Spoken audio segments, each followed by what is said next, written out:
el documento secreto que sacudió a la monarquía.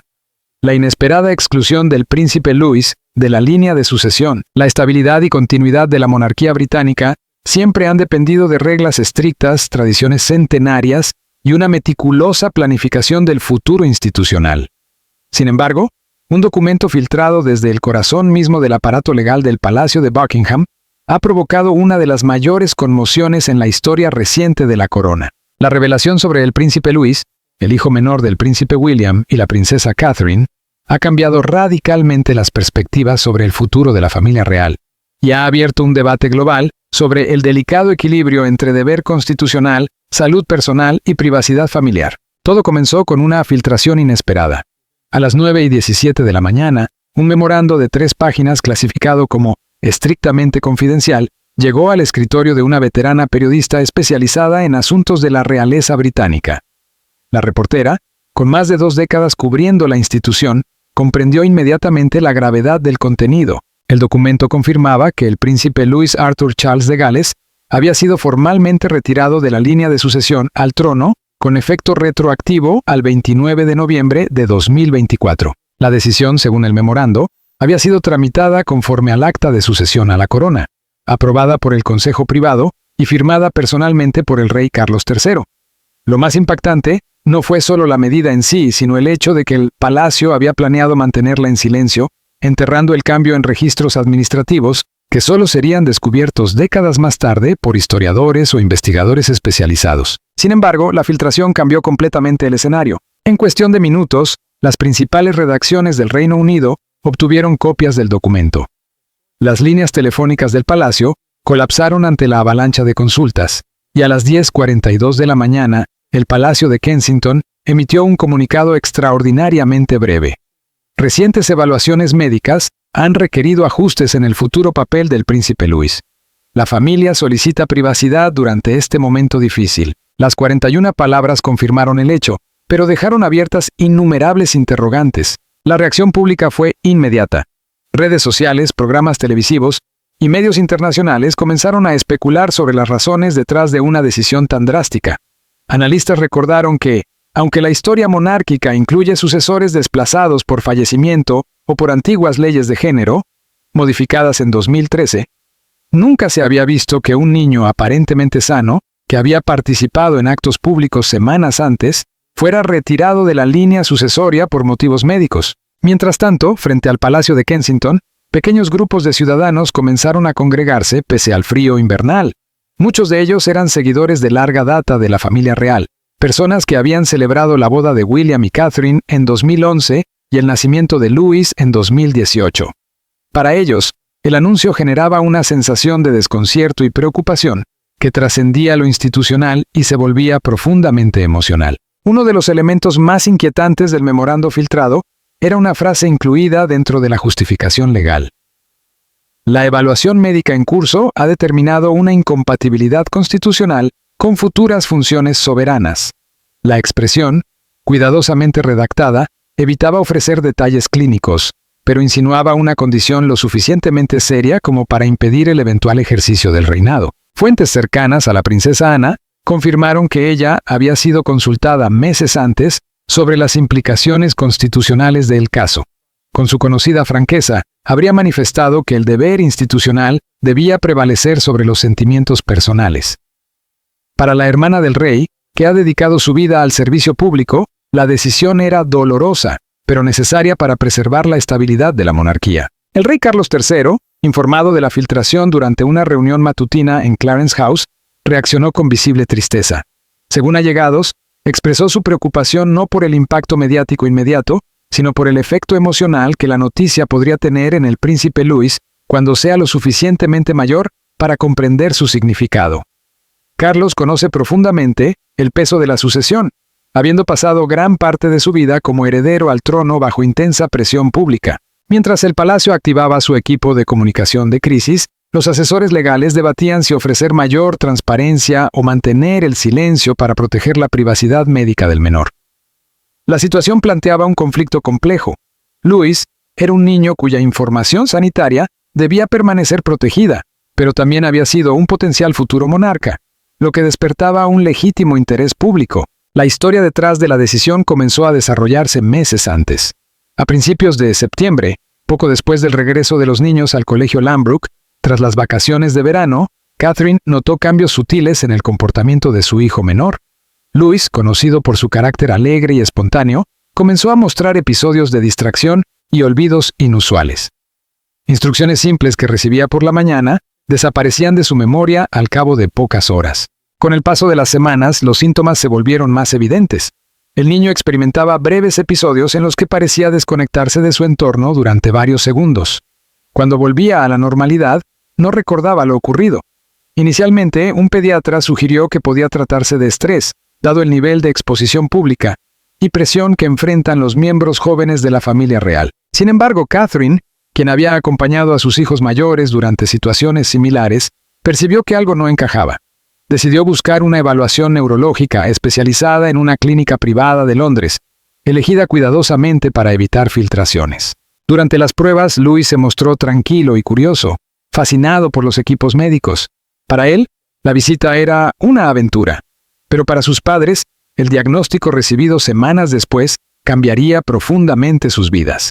Los especialistas confirmaron que el niño padecía una forma poco común de epilepsia. A diferencia de las variantes más conocidas, su condición no generaba convulsiones visibles, sino episodios breves de desconexión neurológica. Los médicos explicaron que, aunque la medicación y la intervención temprana podían controlar los síntomas, existía el riesgo de que la enfermedad afectara el desarrollo cognitivo, la toma de decisiones y la regulación emocional en el futuro. Este factor, unido a las exigencias extraordinarias del rol monárquico, llevó a los asesores constitucionales a recomendar la modificación de la línea sucesoria. La situación colocó a William y Catherine en una encrucijada personal y pública. Como padres, su prioridad absoluta era el bienestar de su hijo. Como futuros líderes de la monarquía, debían garantizar la estabilidad institucional.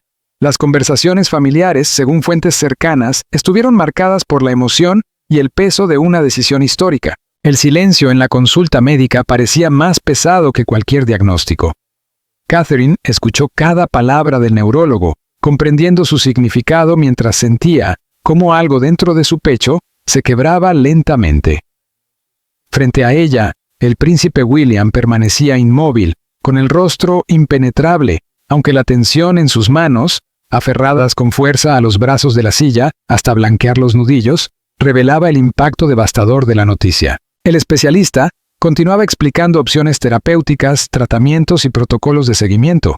Sin embargo, para los padres, aquellas explicaciones técnicas habían quedado en segundo plano. Ambos habían llegado ya a la pregunta que los perseguiría desde ese momento. ¿Qué significaba este diagnóstico para el futuro del príncipe Louis? No solo en términos de salud, sino también en relación con su papel dentro de la familia real británica, su lugar en la línea de sucesión y el destino que le había sido asignado desde su nacimiento. Ese día, el tema de la sucesión no fue mencionado. La herida emocional era demasiado reciente y dolorosa. En lugar de ello, William y Catherine decidieron concentrarse en preservar la normalidad en la vida de su hijo, protegiéndolo del temor que los invadía y que sabían que no podían permitirse mostrar públicamente. El tratamiento comenzó de inmediato. Se establecieron estrictos protocolos de monitoreo y el colegio Lambrook, donde estudia Louis, recibió información cuidadosamente redactada sobre una condición médica menor que requería ciertas adaptaciones. No obstante, con la llegada de octubre, los episodios persistieron a pesar de los ajustes en la medicación. La conversación que ambos padres habían evitado ya no podía posponerse. Ocurrió una noche avanzada en Adelaide Cottage, cuando los niños dormían. William se encontraba sentado frente a la mesa de la cocina, rodeado de informes médicos y documentos legales. Catherine observaba el jardín oscuro desde la ventana, abrazándose a sí misma en un gesto inconsciente de contención emocional. «Debemos considerar lo que esto significa», dijo William con voz baja. Catherine se giró lentamente hacia él. Durante unos segundos ninguno habló. Finalmente ella pronunció la frase que ambos temían. «No podrá ser rey. No si la enfermedad progresa». William asintió con resignación. Lo que siguió fue un proceso silencioso, llevado con la máxima discreción. Se convocaron abogados constitucionalistas bajo el pretexto de revisar protocolos generales de sucesión. También se consultó a la princesa Ana, conocida por su carácter pragmático y su férrea defensa de la estabilidad institucional. Durante una reunión privada en Windsor, su postura fue directa y fría. La corona ha superado muchas dificultades, pero no puede permitirse la incertidumbre en su nivel más alto. Si existen dudas sobre su capacidad futura, la línea sucesoria debe ajustarse. William intentó resistirse. Como padre, deseaba defender el derecho de su hijo a tener una oportunidad. Sin embargo, la lógica institucional resultaba difícil de refutar. La monarquía no podía arriesgarse a que un soberano ascendiera al trono sin la capacidad plena para cumplir sus deberes. La decisión resultaba especialmente dolorosa porque implicaba definir el futuro de Louis sin que él tuviera voz alguna. Una noche, tras otra dura consulta médica, Catherine susurró a William una reflexión cargada de angustia. Estamos quitándole algo que ni siquiera sabe que tiene. ¿Cómo podremos explicárselo algún día? William no tuvo respuesta. No existía una.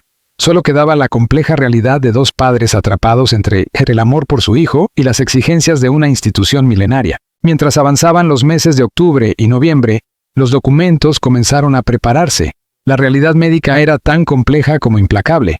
Louis había sido diagnosticado con epilepsia de ausencia juvenil, una condición neurológica caracterizada por interrupciones breves e inesperadas de la conciencia. Los episodios podían durar entre 5 y 20 segundos. Para un observador externo, podían parecer simples distracciones o momentos de ensimismamiento. Sin embargo, eran resultado de descargas eléctricas anormales en el cerebro que interrumpían momentáneamente la conciencia. El tratamiento con etosuximida, medicamento estándar para este tipo de epilepsia, fue cuidadosamente ajustado según su edad y peso. Aún así, los episodios continuaron apareciendo.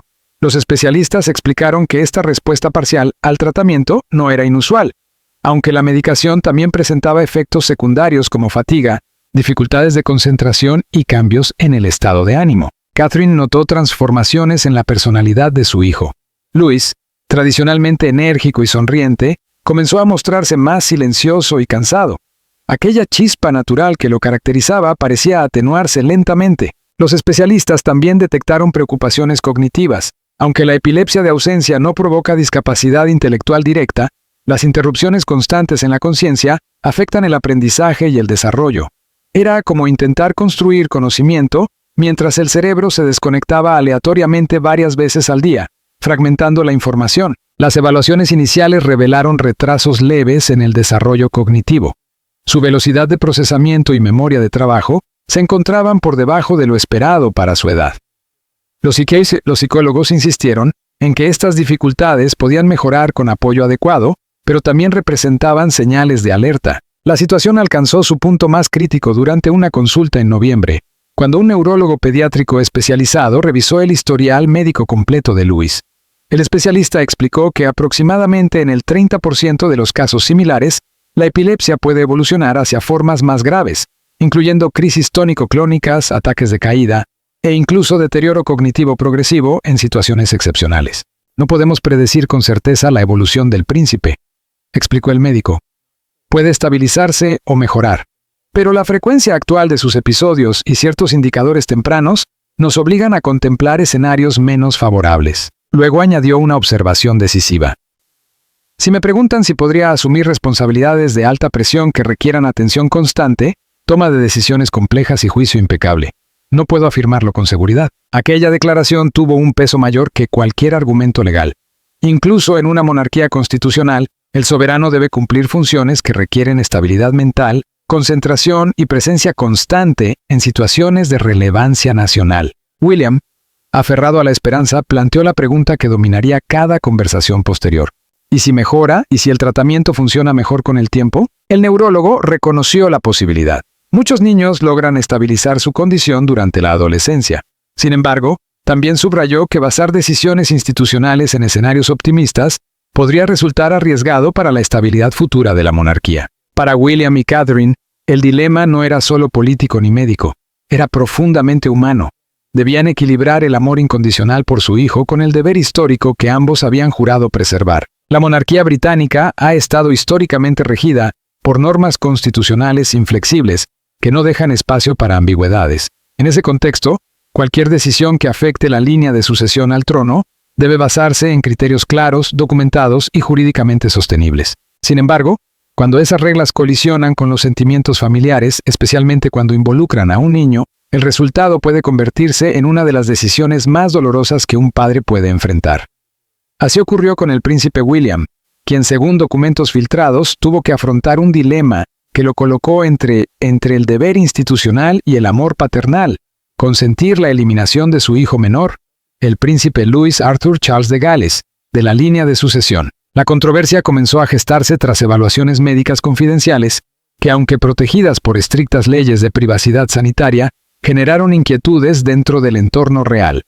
La información sobre el diagnóstico, tratamiento y pronóstico del joven príncipe se mantuvo bajo el más riguroso secreto. La familia real tenía el derecho de no revelar públicamente los detalles médicos, pero la legislación constitucional exigía una justificación sólida si se pretendía modificar el orden sucesorio. El palacio, atrapado entre la protección de la intimidad del menor y la necesidad de transparencia institucional, buscó un delicado equilibrio. La solución surgió a través de un documento legal cuidadosamente redactado por asesores constitucionales y médicos de la Casa Real. En él se utilizó una expresión que más tarde sería conocida como la decisión imposible de William. El expediente, encuadernado en cuero azul oscuro, con el escudo real grabado en oro, llegó al escritorio del heredero al trono el 18 de noviembre. Sus 43 páginas contenían precedentes legales, evaluaciones médicas resumidas y una línea final para la firma. Encima de esa firma aparecía una frase que ningún padre imaginaría leer respecto a su propio hijo: el consentimiento para retirar al príncipe Luis de la línea sucesoria con efecto inmediato tras la aprobación real. William pasó horas observando aquel documento en su despacho privado del Palacio de Kensington. El silencio del entorno contrastaba con la magnitud de la decisión que debía tomar. El marco legal no permitía soluciones intermedias. Según la legislación vigente, el príncipe Louis debía permanecer en el cuarto lugar en la línea de sucesión con todas las responsabilidades y presiones asociadas, o ser retirado completamente. No existía un estado provisional que permitiera proteger al niño sin alterar formalmente su posición. Durante ese periodo, el príncipe William recibió consejos de figuras clave dentro de la familia real. El rey Carlos III compartió con su hijo una reflexión profundamente personal durante una conversación privada en Clarence House.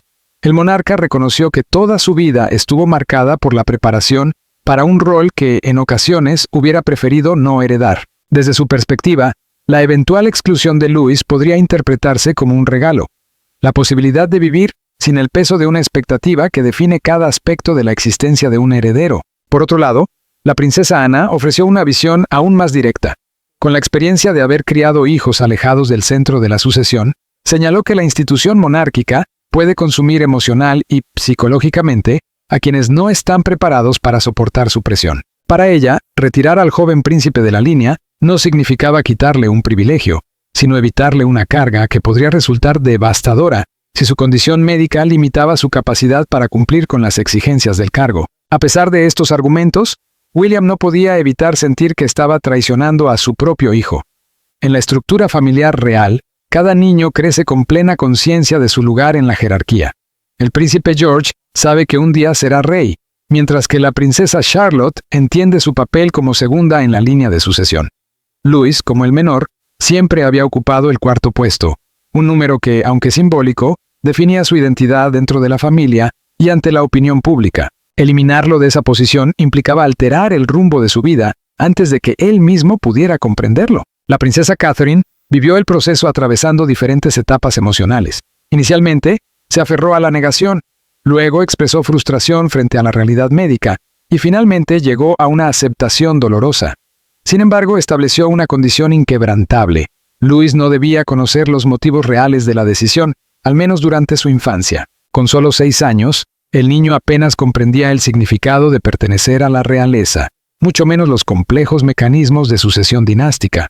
Para él, la modificación debía presentarse como un ajuste administrativo, nunca como una consecuencia de una supuesta limitación personal. El proceso formal culminó el 27 de noviembre durante una reunión del Consejo Privado.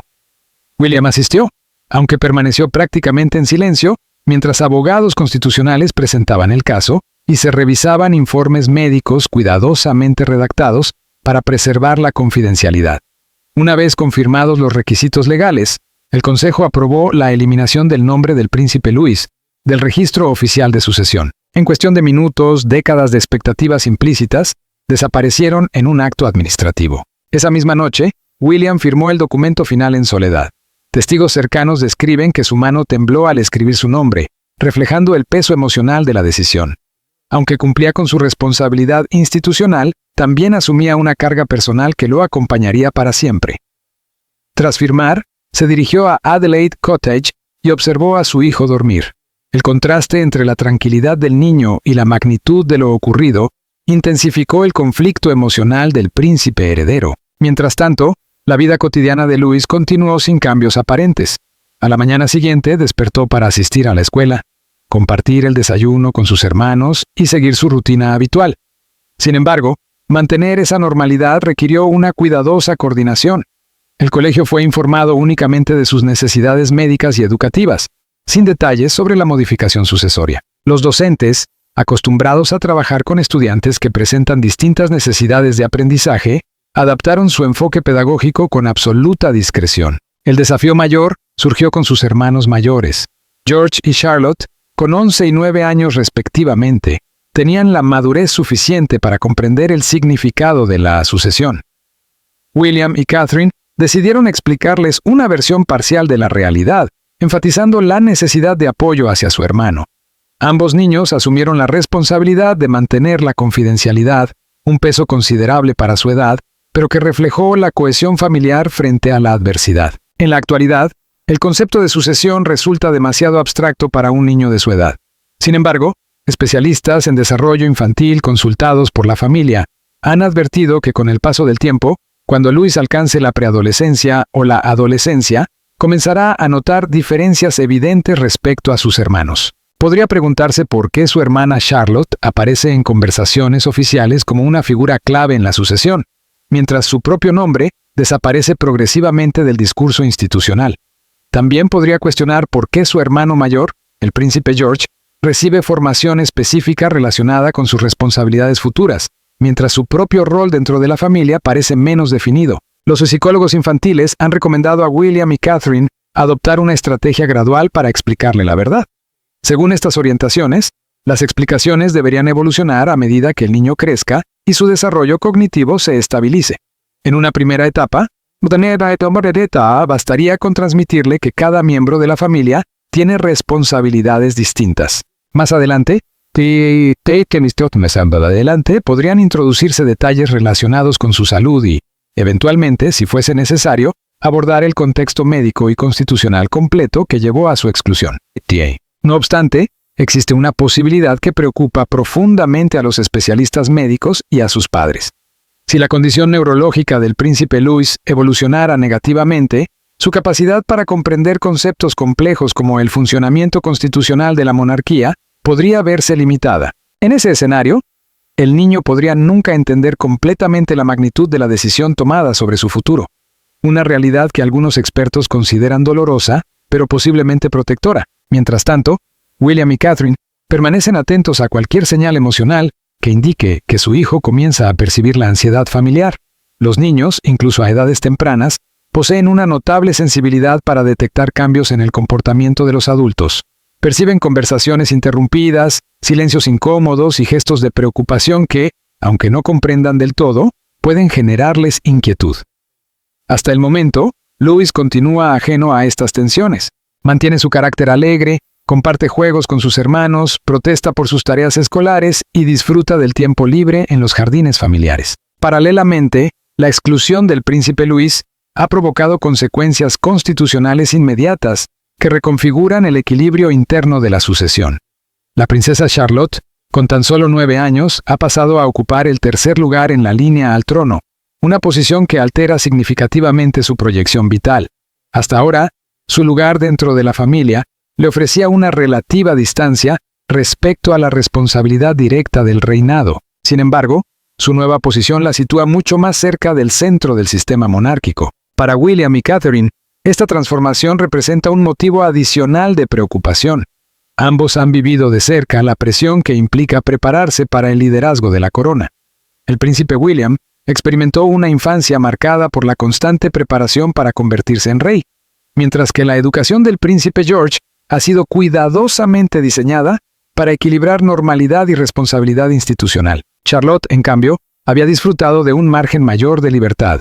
Ahora, el palacio deberá replantear su formación para prepararla ante la posibilidad real de asumir un papel mucho más relevante del que inicialmente se había previsto. La reacción pública ante la decisión, una vez superado el impacto inicial, se ha dividido en distintas corrientes de opinión. Entre los sectores más jóvenes y activos en redes sociales, predominan las críticas hacia la monarquía, considerada por algunos como una institución incapaz de adaptarse plenamente a los principios modernos de inclusión. Diversos activistas por los derechos de las personas con discapacidad han cuestionado si la exclusión del príncipe Luis podría interpretarse como una medida discriminatoria. El palacio se ha encontrado atrapado en un complejo dilema comunicativo.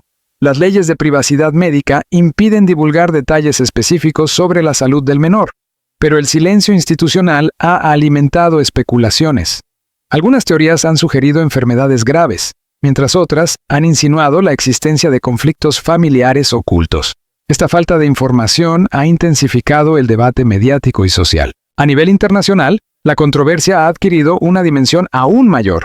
En Estados Unidos, varios analistas han utilizado el caso para cuestionar la vigencia de las monarquías hereditarias en las democracias contemporáneas.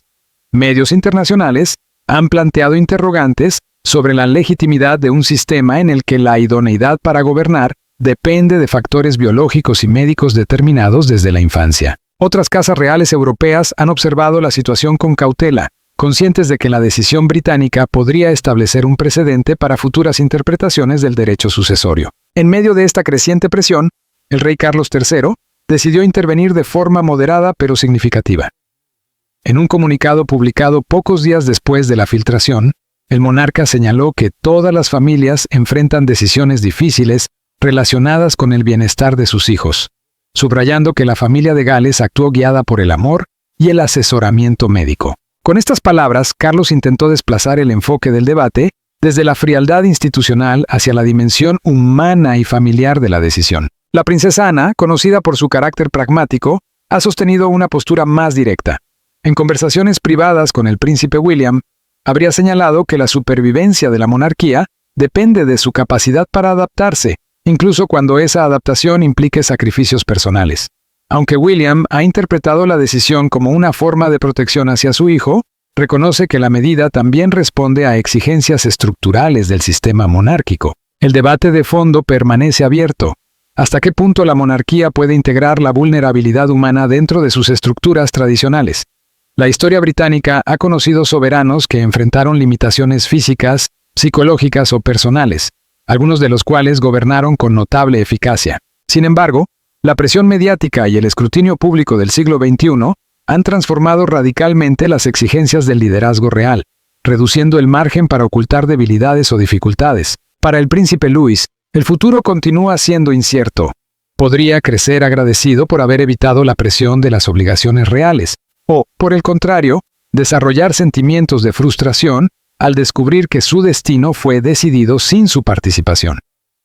También existe la posibilidad de que nunca comprenda plenamente la dimensión de la decisión. Lo único seguro es que su caso marca un precedente histórico, al reconocer oficialmente que la aptitud para reinar ya no depende exclusivamente del linaje, sino también de capacidades funcionales específicas.